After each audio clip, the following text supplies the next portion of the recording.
देता है। फिर वहीं से ही एक जड़ी बूटी लाकर सांप के जख्मों पर लगा देता है।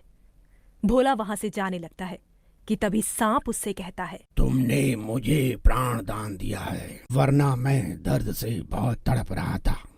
तुम्हें इस नेकी का फल जरूर मिलेगा। ये लो बैंगन के बीज, इसे अपने खेतों में फैला देना। तुम्हारे खेत में बैंगन के पौधों से भर जाएंगे और कभी भी उन पर बैंगन खत्म नहीं होंगे। नाग देवता, इन बीजों का तो मैं क्या करूँगा? मेरे पास तो खेत भी नहीं है। वो सब मेरे भाई ने धोखे से अपने पास रख लिए। एक छोटी सी झोपड़ी है मेरे पास, उसके बाहर छोटा सा आंगन है।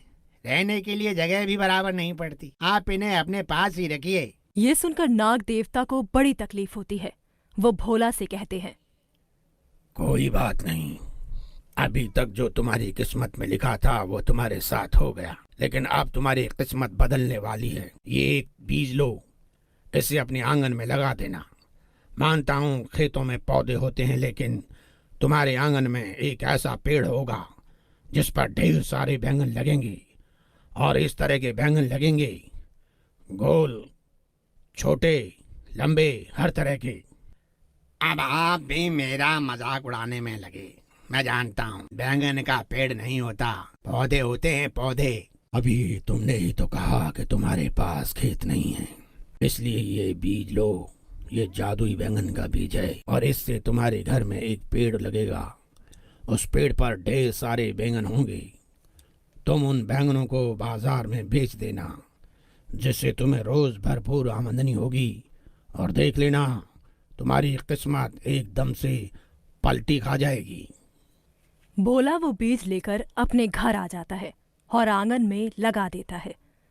अगले दिन सुबह जब भोला सोकर उठता है तो उसे अपने आंगन में एक बड़ा सा पेड़ दिखाई देता है। वो बाहर आकर देखता है तो उस पर बहुत सारे बैंगन लगे थे। छोटे बैंगन, गोल बैंगन, बड़े बैंगन और लंबे बैंगन। नाग देवता की बात सच हो गई थी। ये देखकर भोला बड़ा खुश होता है और अपनी पत्नी को उठाकर बोलता है, जल्दी से मेरे साथ बाहर चलो। देखो, हमारे आंगन में जादुई बैंगन का पेड़ लगा है।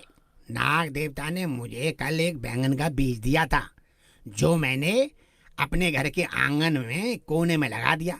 अब देखो, वहां पर कितना